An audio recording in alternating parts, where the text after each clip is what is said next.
Hello, everybody, and welcome to another impeccable episode of the podcast known as Life I'm Lovin'.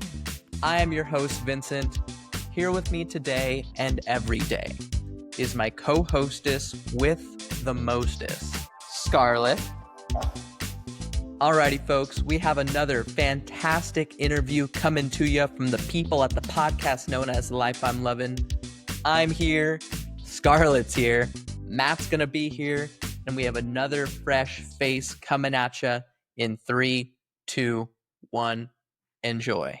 Today, we are having a chat with a man who is adored and respected by many. This man is a molder of young minds. He is a coach and a mentor of not only basketball, but of life.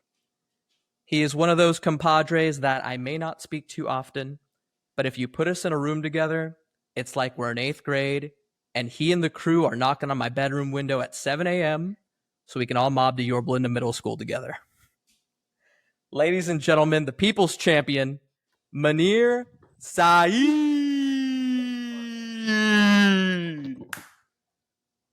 Welcome to the podcast, man. It's good to be here. Yeah. Long time coming. We've been trying to make this happen for weeks. I'm glad we're currently finally doing this. Tell me about the life you're loving, man. What you been up to? Well, we'll just start with recently. I just moved into an apartment solo.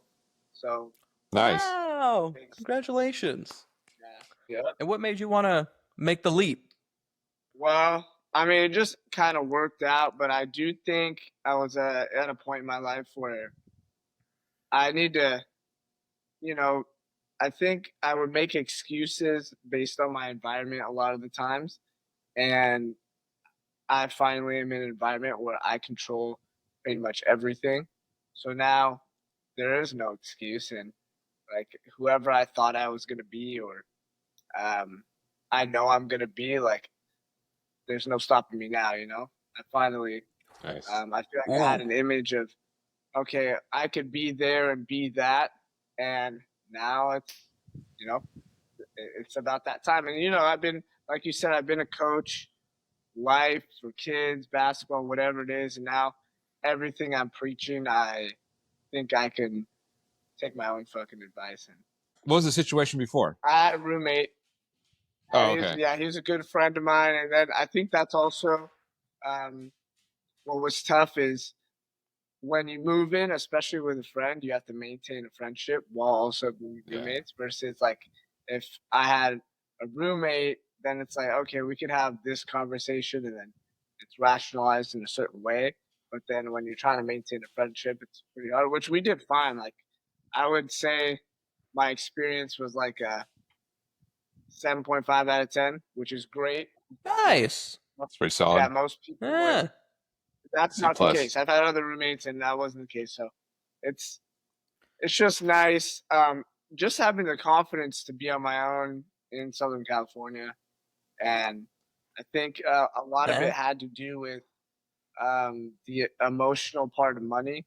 So, getting to a place and realizing that I feel emotionally the same way I did with money when I was 19 to right now I'm 30. So that's not going to change. So now if I just, understand what I'm doing with it. And I really do think like we're always saving for a rainy day. But I think we should save for a hurricane, because the way we look at rainy days happen all the time. So you don't need money for rainy days. You need money for a hurricane. Hurricanes happen maybe once in a lifetime. So the more you hold on to, I say stress, like you hold on to that instead of living your life and, making yourself feel good and becoming the best version of yourself is more important than you saving money for nothing. Some people save thousands of dollars and they don't know what they're saving. When it comes to saving money, it's always a fine line. And I feel like people, especially our age, getting into their 30s, people are buying houses later in life. They're having kids later in life. So it's like a lot of people want to spend their money now, which, I'm kind of one of them. My spouse and I, we like to go out. We like to have our fun. If you're saving for life in the future and not living it now, then what's the point, you know? And is that what you were going through? Was it hard for you to leave and go off on your own because you wanted to save that money and not get an apartment for yourself and have your own space? I think it started out like, I got it into, I would read books and listen to podcasts about certain guys, entrepreneurs that, would work hard. And ultimately what I got out of it was like, it's not about what you require, it's who you become. So instead of working hard all the time, be someone that is a hard worker. I'm not just going to work hard to get this. I'm going to be a hard worker. So now, once I became that, I started looking at money like, why am I doing this? Like, I don't even know why I'm doing it. I already know if you took everything from me right now, I would still be a hard worker. So I wouldn't just have to go, do what I've always done. So I'm not afraid of that. So now, why am I not living my life? And so I think it started with, now if there's something that could benefit my health, I'm not going to penny pinch with that. So whether it's supplements or workout gear or recovery stuff, I think that's really important. I'm not going to be like, oh my God, it's $200-300. I'm going to go and maybe not go on this vacation or not go out and spend this much on food and drinks and things of that nature. So now I'm like, okay, I threw all my money in maybe not the most responsible way for my own body, for my own health, You're Derrick Henrying this bad boy. And then LeBron James, you got to spend money on your body, especially that's you, dude. And that's my job. You need to be physically fit for what you do. And I have to just be all around healthy, like mentally, physically, spiritually. Like I need to be in tune with all that or I won't survive for the most part. So once I started doing that, then naturally, when you feel better, you can do more things and think more clear and all those kinds of things. So slowly but surely, I'm like, because, you also have to test out all the stuff you're spending your money on. And then sometimes it doesn't work and sometimes that. So, I mean, it took a while to get to that point. But now I feel like I'm at that point. I'm pretty in tune with my body. I'm not really afraid of anything. I think if I have a down month or down a couple months, being upset about it or like dreading it isn't going to be efficient to having a better month. Yeah, I would say ultimately, like, regardless of where I'm at or what I have, I just feel fucking good. Nice. It only took 30 minutes. That's what I'm talking about. Heck yeah, man. That's freaking phenomenal. I'm happy for you. When did you move? Literally the end of June. So I've only been here for a month. Okay, so about a month. Okay, I feel like, you know what? I know we rescheduled this a few times, but I feel like a month into you just like moving in by yourself is like enough time for you to kind of reflect on that and talk about it. Nature has its ways, guys. Nature has its ways. Your mindset. I love it. There are times where things are tough, and one thing I always say to myself or feel in my life when things aren't going well, it's like, okay, as bad as it is now, this is the worst it's going to get. And now if this happens again, then I know exactly how to get out of it the next time. I think we all have to have those moments where it's like, okay, shit sucks. How do we deal with it? How do we reflect on it? That's the important thing. Your life, to me, has always been about communicating, making friends, and of course about hoops. You had an adult league game last night. Yeah. How'd you do? We did well. It was the championship. We won. Oh, nice. See this? Just say so casual. What? Come on. Congratulations, man. I didn't know it was the championship. The last two... What? What? Yeah. I know. The last two games were playoff games, and I forgot they were playoff games, but the team's forfeit dude. Because we had already... I guess that's a good way to keep you in the zone. Yeah. And it was funny because everyone was like, I came in a little late, which, I always do. Classic. Yeah, as long as there's 5 guys there on time, we're good. And everyone's going a little extra hard, and I'm not sure That's so why. annoying. So annoying. As long as 5's there, I'm fine. I don't like that at all. But proceed. But you know what I will say is during the game, like I couldn't tell you, there was 2 times where I passed the ball to the other team. Like it didn't even have a chance getting to my teammate. And it was just like one of those brain fart moments. A few times, like I had a mismatch, and I was like, guys, I promise, like I'm gonna take this guy and I'm gonna kick the ball out. I did not kick the ball out, and I missed. They don't trust you. Yeah, I missed very bad shots, and like, Oh my goodness. it's funny because you know, and then everyone's getting upset. Like there are guys, my friends, and people I played with. So Like, just pause. You won this game? yeah. Yeah. Okay. Yeah, carry on. I'll tell you what. Threw the ball the other team a couple times. Mentally felt like doing something, just didn't feel like doing it. Yeah, we won. Yeah, It's cool. and like I'm missing shot after shot, whatever. I ended up with I think like 13 or 15 points, but it wasn't going well, and everyone's struggling because everyone's playing intense. I could count like 3 or 4 times where I could have either gone butthurt because everyone's upset about one play, and I'm more of like hey, the game's not over, like chill, like I'm gonna try to transition in a positive way more times than the other team does because the other team's yelling at each other too and stuff like that. And in my head, whether it was the reason or not, that's the reason why we won. Because there was moments where I did, and then literally my teammates are looking at me like, "What the fuck are you doing?" And I'm just like, "Yeah, Stay I zen. don't even know what happened." Like, and I would just be like, "Oh, I'll take it." But the next play, I'm making a play, whether it's defensively or offensively.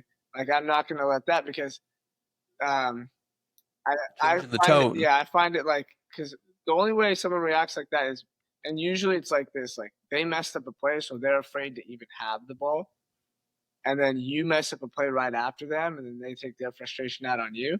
And I'm just like, I'm not worried about that play. I'm about to make 10 more plays, So that's just my. You're very confident in yourself, Yeah. it sounds like. Because like seeing it and coaching it for so long, when kids get upset about a play, I'm literally like, there's 3 more quarters. Like, I don't care. Yeah. You find it. You got 45 minutes left, buddy. You'll be fine. Kids will make one bad play and it'll ruin the whole game for them. And then I'm just like, I kind of do that sometimes. It's just funny how much you can learn. It doesn't matter how old you are, but I had an opportunity to be a little bitch like I've been in the past, or do what I kind of preach. And so we did end up winning. Love it. What was the score? I think we won by like 8. Yeah. It was like 76, 68, something like that. Oh, and another, so I had 2 free throws. I suck at free throws. But I had 2 free throws when we were up by 4. And then I'm thinking, I missed those free throws. They hit a 3 in 1-point game. I made them. They go and chuck up a 3 because they have to. Now, if they would have went for 2, it's still 1 possession game. And then we just get the rebound and chuck it for a fast break, get a layup, win by 8. Do you recall a moment, a time in your life where all of this kind of began? Because in a way, a basketball mentality, or the mentality that you have and who you are pretty much has all pretty much come from, I feel like, moments with a basketball, around a basketball. When was the moment where you were like, this is mine?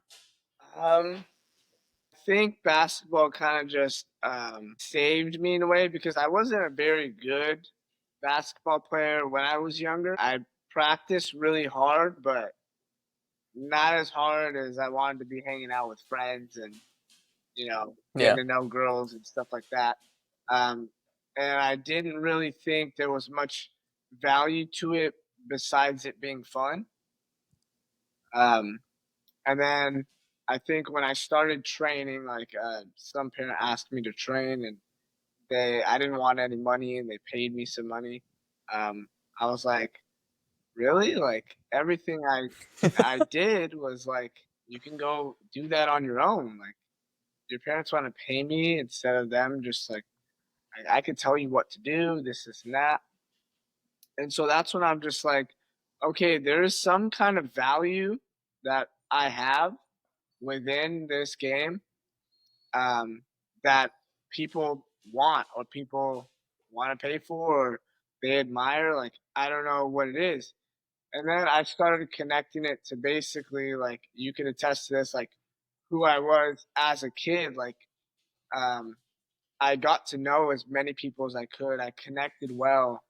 Um, if someone wanted to talk to me, like I can give them good advice or just kind of just be there for them.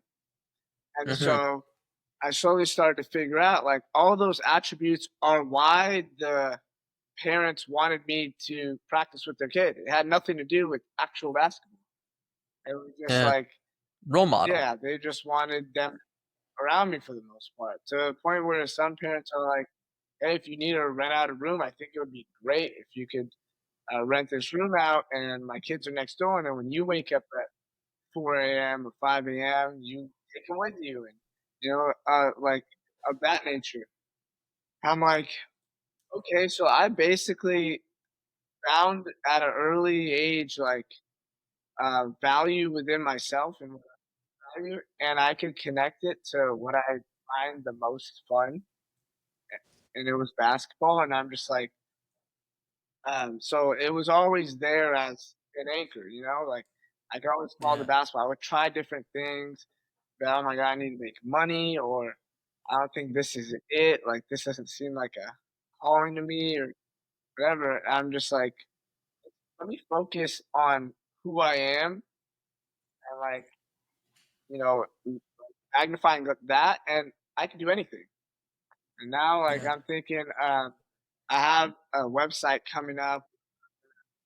Um, Ooh. Nice. yeah, I'm gonna try to have video calls with kids all around the world where I could just talk, Wow. about their mindset and connect with them and be their friend and stuff I've been doing my whole life that is just second nature to me. Do you only just do coaching? So yeah, I coach like high school. I do private training. Yeah. And then my next venture out is just gonna do like video calls, so maybe I can watch film with the kid or just talk about how they struggled that day, whether it was practice or the game, and like what their mindset was towards it, how they were feeling. Like, oh, today I got blocked, and they're like, oh, I got blocked today, but I've been blocked before, but the way that my teammates reacted, like it was this crazy thing, put me down, blah blah. It was just like, okay, well, is that the worst thing that's happened on a basketball course? Like, no, I missed a game-winning free throw one time. Like, would you rather get blocked 100 more times or miss that free throw again? Blocked 100 more times. Okay, cool. So it's not that big a deal. Like, all right, Yeah. get blocked 5 times next practice and just transition through it. There's the next play because you actually don't care that much. You just were kind of in your head and you didn't have the tools until right now to get through stuff like that. Building that resiliency. I have a whole thing on intangibles that I'm trying to put. I have small videos on my Instagram trying to get kids to understand those. Muneer Saied underscore b-ball. That's the Instagram. You do have a lot of videos on there, a lot of techniques. You show a lot of videos of the athletes that you train with and that you coach. I love that idea that you have of doing the website because I would think of it just with what you're doing now, even not all over the world, but you're only one person. You can only be in one place at a time. But I'm sure there's so many athletes that you've mentored who might be having like a travel tournament for the weekend, and they had a bad day one on Saturday, and here they are able to give you a little call real quick and get out of that mindset. That's pretty cool. That's pretty cool because a lot of people do virtual coaching. Yeah. Like for weightlifting, I know like Justine does like Olympic weightlifting. And I know a lot of people will do like virtual coaching if she like records her lifts, and then they'll like talk about you're not putting your elbow up right there enough or something like that. I feel like this is definitely one of those like COVID things. Hell yeah. Video calls were like nothing, and then I'm, everyone can do I'm it. a big believer. Even like anyone that asks me like fitness advice, my cousin just called me yesterday, asking me about how he wants to get bigger and get started and this and that. And it's funny because usually when people are asking to get started, I'm like, no, if you were really Free 30-minute consultation. yeah, well, I mean, if you were really about it, you would have already started, and then once you get stuck, Who got him? yeah, once you get stuck, you would give me a call. But if you're ready to get started, then get started. It's all mindset. Everyone is consistent and disciplined in something, whether it's as simple as brushing your teeth. I like to use that one because you brush your teeth because you need to, of course.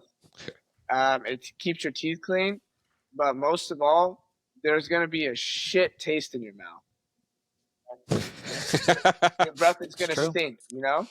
Yeah. So now, if you can apply that to anything in life, like, oh, I'm going to get my workout in. So true. Because it's just going to leave a shitty taste in my mouth, you know? My cousin said it best last night. He's like, you know, yeah, people will pay like a bunch of money to avoid a conversation with themselves. Yeah. Yeah. Oh. Yeah. Oh. And my God. all it is trust. Like, do you trust yourself? Like when you tell yourself you're going to do something, are you going to do it? I say most of the people I'm close with, my good friends or people that I love, trust and loyalty is something that I value and someone that I want in my life. You know, and I would never compromise that. But I would do all those things for you, but not for myself.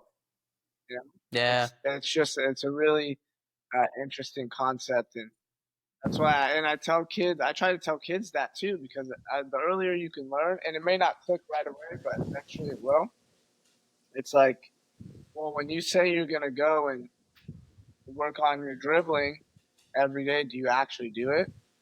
And it's like, because it could be just 30 seconds, but are you gonna do it? Because if not, then it's hard for me to tell you you're gonna progress. You know, because then you're asking me to hold you accountable. If you want to really get better, you gotta hold yourself to it. Nice. It's an interesting mindset because I feel like you're right. A lot of people do, you know, the best coaches will make me better. But at the end of the day, it's like, all right, well, people are so afraid of failure that they don't even start. Yeah. Just kind of like that sort of deal. Yep. It's the fear of success, which is like such a common thing.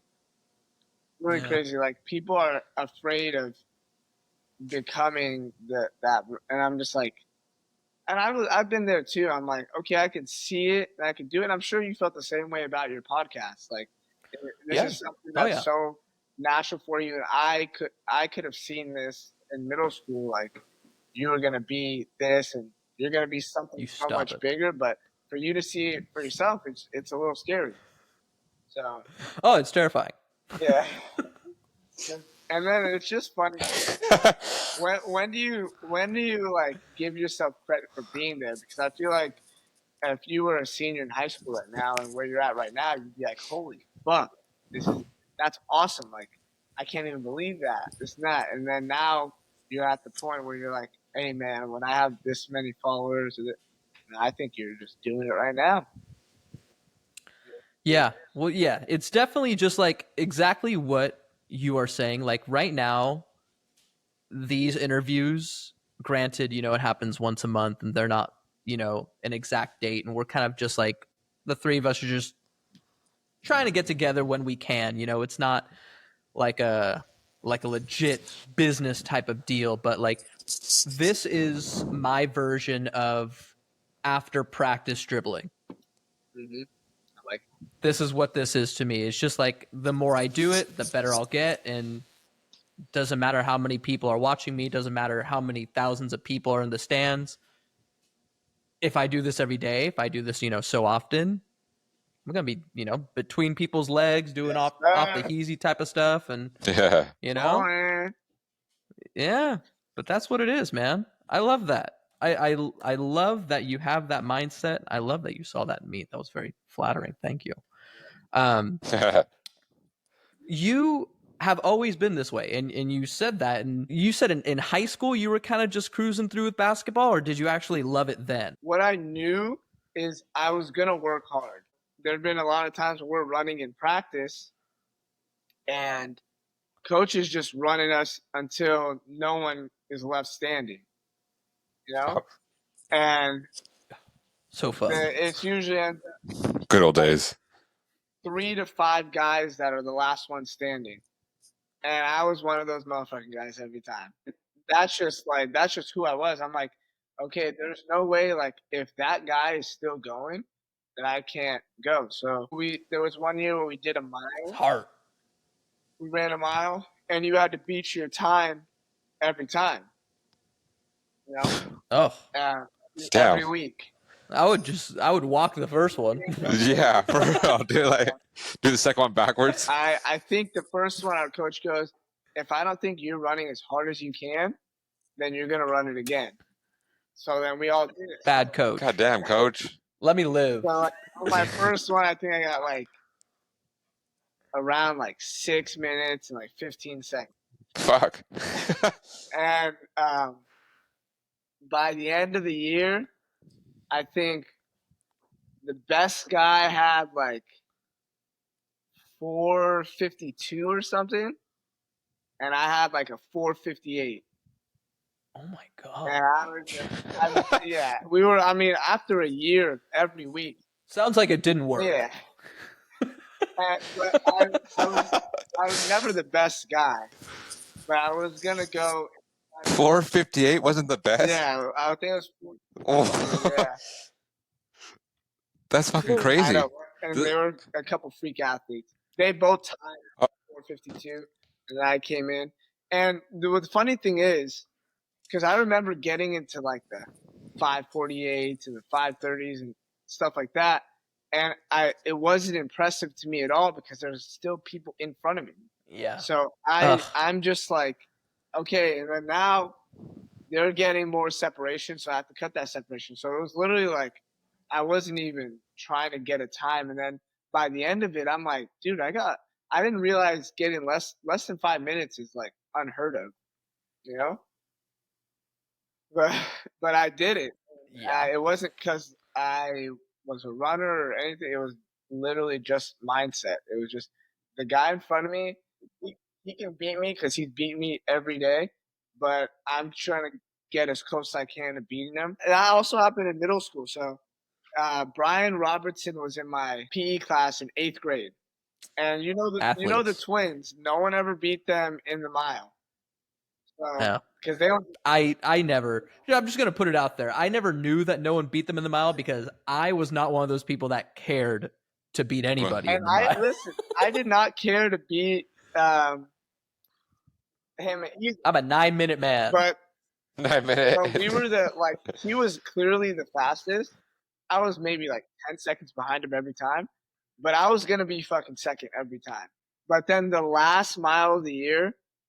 I don't think he was trying even, but it didn't matter. I ended up beating him, and I was like, oh my god. And maybe my legs were just working that. I don't know, but it's just a core memory of mine because I was like, well, I know I'm going to be second if he wants to be lazy. And that's just kind of like how I've gone. You woke up throwing darts at his picture that morning, huh? And it was so funny because he's like, yeah, nice job. Like, he did not give a fuck at all. Oh. Yeah. What an ass. Yeah. Hey, good job, buddy. I was like, that's the first time I ever beat you? He's like, really? He's like, I'm first every time? He didn't even know. I was like, oh, my God. I think he's just so used to being in the front for the last, 3-4 years. What a guy. I think it was their birthday this past weekend. Yeah, they were in Nashville. Happy birthday, Brian and Paul. Yeah. They're twins from middle school. They were always 6 foot something. Yeah, and they were just natural athletes. 6'1", 180 pounds of just muscle. They still look the same. Yeah.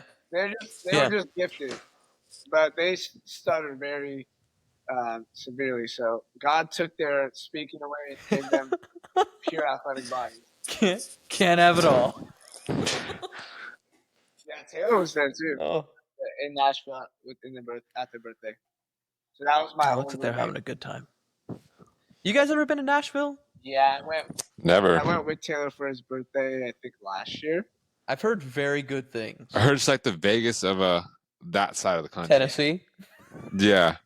But it's way more like I don't know. It's how do I say this? Because Vegas is so like people are super bougie and like acting all cool and kind of like It's country. Yeah, but right? the country Is that a good word for it? And more like everyone said, but with a Vegas vibe. It's got that what's that thing that the Southern hospitality. Yeah, for sure. I'm not a country guy, but like I feel like in a place I can get like down that, some ribs. I'd throw some boots on and. No, you'll. Oh yeah. Yeah. No, I probably wouldn't. Nah. A sleeveless flannel.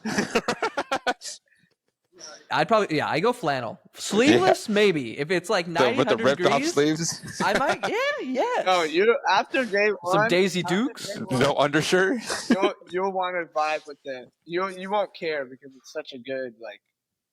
I heard it's fun. Yeah, I heard it's a lot of fun. Highly recommend. I was actually born in Nashville. Fun fact. Were you? Oh, really? Yeah. Born in Nashville. That's My dad news. was there. But I don't remember any of it. But when we went to Nashville, I kept making jokes like, it's good to be home. the motherland. I was like, hey guys, thanks for coming back. Thanks for. I haven't been there since I was literally 6 months old. Obviously, everyone goes through their own road in life to find their quote unquote calling, purpose, what have you. But it's kind of cool that in a way it kind of came to you. Yeah, but and you're just like, okay, give me the baton, let's go. It wasn't easy. I'm on 10 years now. Doing that, but I come from an immigrant household, East Africa to be specific. What they value is religion, culture, education. And I didn't end up going to college. I went to college, to community college. I went through a whole roller coaster with that. Like when I first started, it was, I don't know. I didn't really have someone to help me like with registration and the FAFSA and all those things. Like my brothers tried to help me, but I wasn't the closest with my brother, so it was just tough to get started. It's a lot. And I didn't know what I wanted to do, which a lot of people don't.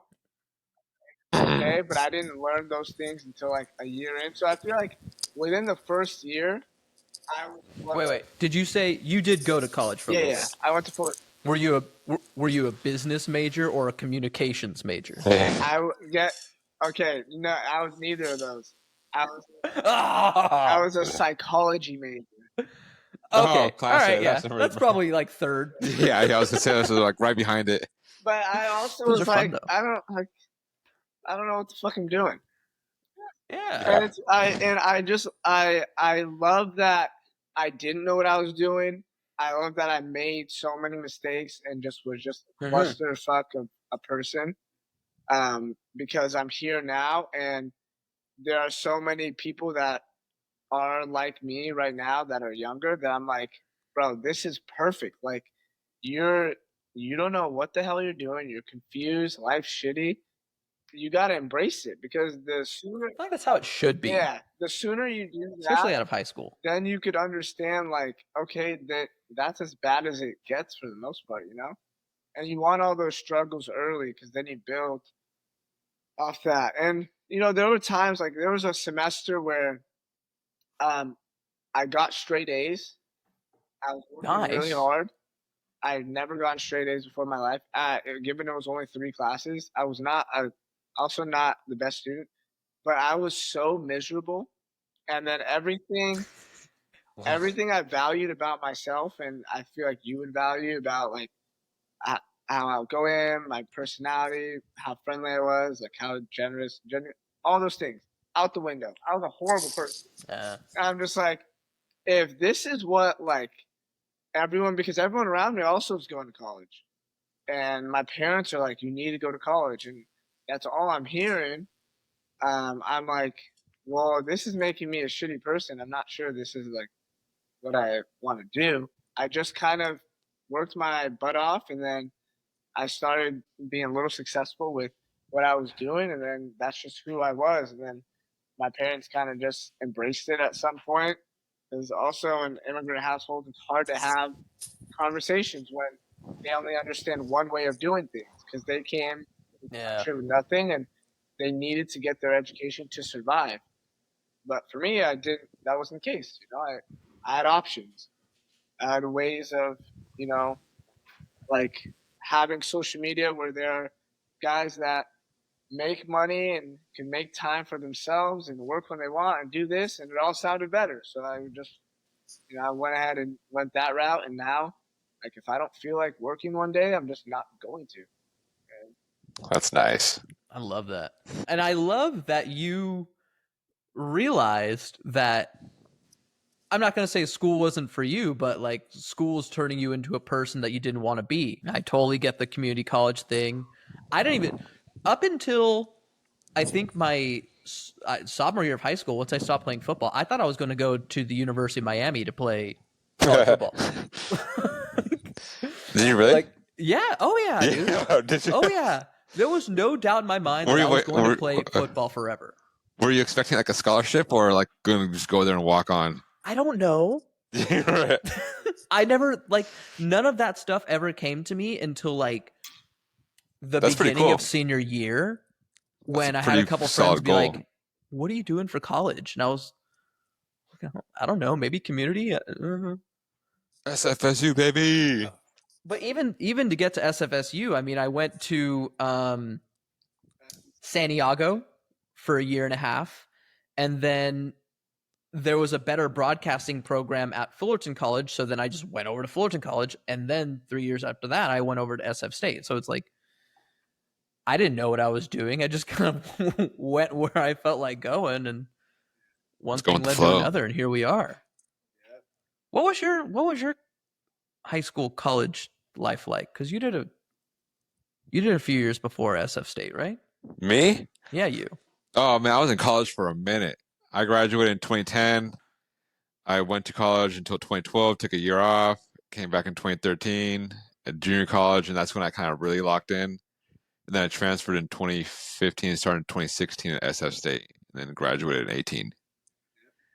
So I was in college for about 8 years. It's not, and listen, all of us. That's exactly what my route would have been. Maybe 10 years because of the pace I was going at.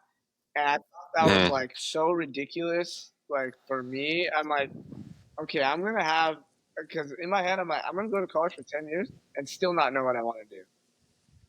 Yeah. Yep. Shit happened to me. So I knew that about myself. So, but I thought I was going to be like one in a million. And then as I got older and I'm like, my life's coming together at like 25, 26, 27, people are graduating in my 30s still, you know? Yeah. Hell yeah. Started in high. So I'm like, man, that's a tough, like, there's nothing about being in debt and having to still do school, because there's nothing about school that's not stressful since you're a fucking kid. Mm-hmm. Like about kids making fun of you or work you got to get done, all this. I'm like, I would not have the mindset I have now or be able to like take an actual deep breath if I had went to 10 years of school. You mentioned earlier on that it's not about being, that one in a million. I believe that because I feel like it's just being the best you that you can be. There's no one that's going to be as you as you. Put it on a t-shirt. Whether it scares you or not, if you like doing it, if it's not hurting people, that's you. Run with it. And okay, put it on a t-shirt. That is something I wanted to bring up. WeAboveMe.co is your website. Tell me about that brand or, that business that you got running there. I think I'm pretty creative as far as like, saying stuff and trying to build a brand. I did the whole no gym, no problem during COVID, NGMP. Very a Maya Papaya of you. Yeah. I would.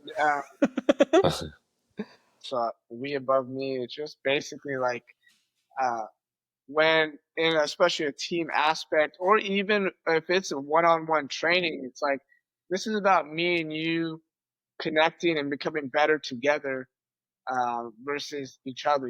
This isn't about me making money off you, or this isn't about just you getting better at the sport. It's like, there's a reason we came together, and there's a reason why we're working together, and like, we want to build as a whole. There's not one specific thing. Like, if I go and you want to get better at dribbling, and all we talk about and all we do is dribbling, and you get better at dribbling, I feel like that's just a failed, um, session. That's just a failed opportunity to, come together and, you know, get to know each other and connect. And it's about the two individuals than it is like about whatever the one person needs.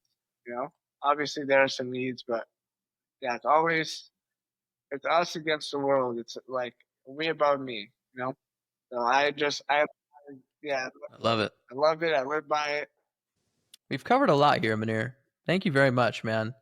I do want to bring something up. There's things that happen to people in their lives where they can choose between two different routes. The more intense it is, the more that choice weighs on you. When my father passed away in March of 2023, it took a while, but I made a decision that it's like, okay, I know that he would want to see me succeed and do the things that I want to do that make me happy. And I think that was a big reason as to why I started recording in the first place and getting to eventually this spot.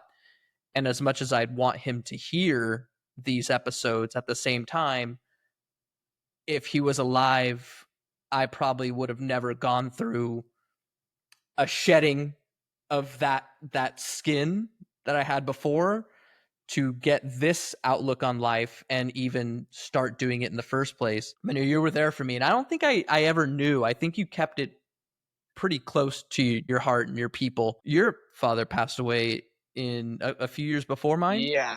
What year is it? I think it's 3 years now. So 2022. Okay, so 1 year. And so I just wanted to gauge what your experience was with the passing of your father and how that maybe brought you into who you are a little bit more so than if he was still around, kind of like a motivating factor into who you are now. There's so many things that I feel like that everything clicked in the universe, like leading up to when it happened and how I reacted after. I think it was very similar. So in my religion and culture, when someone passes, we do the burial like the next day or the next 2 days after. Wow. So I That's quick. buried my dad, and then it was also senior night for our guys, and I went to the game. So that's it was a lot. It was a lot of things happening all at once, and I let myself feel it. Like, I wasn't afraid of being emotional and really just saying what it was, and um, going through whatever the stages are. Like, I dove headfirst into it. But leading up to it, my dad passed when I was 27 years old. 3 years before that, my cousin that I run the Miami Marathon for had passed away in a freak accident, and he was 26 years old when he passed. And for like 2 years, I was like, man, like, what if I never make it to 26? Like, I'd be so grateful if I made it to 26. And his dad had said something like, this was like the day after it happened. He goes up in front of all of us. We're at a community center, and he's up on stage, and he goes, he had been emotional, but he wasn't emotional up there. He's like, guys, I've been emotional like all the last 3 days. And, I've come to realize, like, I'm so grateful that God gave me 26 years with my son. Like, some people don't get one or two. Like, I'm so happy right now. Like, he gave me all that time, and I have so many memories to hold on to. Like that. And was such a surreal moment, because when I turned 26, because he passed when I was 24, I was like, oh my God, I should be so grateful that I'm alive. I was just focusing on like me being alive. And then the next year, like, my dad passes, and I'm like, they clicked right away pretty early on. It was like, I need an extra year with my dad than he gave my uncle with my cousin, So it was just such a big moment where I'm like, wow, like I needed to hear those words. There's a few like moments like I tweaked my back in the hospital, and my dad isn't a very like affectionate person. Like we didn't hug very often, and then like it was maybe sometimes he would just try to shake my hand, and I'd bring him in, like that's just because of personality. But I had tweaked my Yeah. back, and it was like compulsing, and I just needed to squeeze onto something, and I was hurting my mom's hand. So then I started to grab my dad's hand, and then that was kind of like a moment. And this is like I think 3 months before he passed, you know. And then when he was in the hospital going through his procedure, so he had two before um, the procedure he was having, and when he had his first one, when I was like a little kid, my aunt and mom told me to like kiss him on the forehead, and he looked at me like, "What are you doing?" Like, because it's such like I Look at was like, masculinity yeah, I was go. like, first of all, I was 8 years old. I'm like, first of all, they made me do that. And then now I was like, okay, that's weird. Like, I'm not gonna ever do something like that again. But then his procedure happened. I felt like I just wanted to do it, so I did it, and he kind of brought me in and like accepted it. So those two moments happened, and I do remember like when I had first moved out, because I moved out I think at 25, and my mom was like, "Why do you want to move out when you could stay here and save money?" And I was like, I want to get to a point in my life where I'm in trouble or I'm stuck, and I don't have to like call my dad to, bail me out of it. And then there was like a moment like 4 or 5 months before he had passed where I'm like, I feel like there's nothing that could happen right now where I would have to like call my dad in like a panic. So it's just all those things were happening, and then I'm like, was I getting prepared for this moment? So it was just such a unique experience that I was having, and I found that all out. Like I didn't put it all together. I immediately started therapy um, when it happened, and how I thought therapy worked was like, okay, you'll get fixed as soon as you know, dive into this, and when something bad happens. That was my approach. I'm like, oh, and then my therapist goes, oh no, that's not how it works. Like this thing comes in waves, and some people it takes 5 weeks. Some people it takes 5 years. Like you don't know. I said, what the fuck? Yeah. I'm not doing this shit. And then she's just like, yeah, but within those waves moments, like you need to build tools to like rationalize what's actually going on, or like, because you get into a rabbit hole. Like, okay, why am I gonna be successful and do all these things if my dad isn't here to see it? Like, it just doesn't make Yeah. sense. Like, if everyone's gonna go, like, what am I doing? And then it's all a part of it. Like you said, it's like, would I really be here? I've done like a few things with my family where I'm trying to like get everyone out of their shell and talk about certain things, and I don't know if I would have had the confidence to do that if my dad was here, because he may have stopped me or been like, "Oh, that's not a good idea," and I'm gonna like think. But you know, whether it's a good or bad thing, I feel like a lot of pressure was off my shoulders because I didn't have to live up to this, perfect specimen, because that's how everyone looks at their dad. It's more like when I could focus on, who I want to be. Thank you for being so open and sharing your story and getting into some deep stuff here. Easy with you. Do you have? It's easy with you. Yeah, oh, love you, man. Do you have anything you want to end with? Anything you want to get off your chest?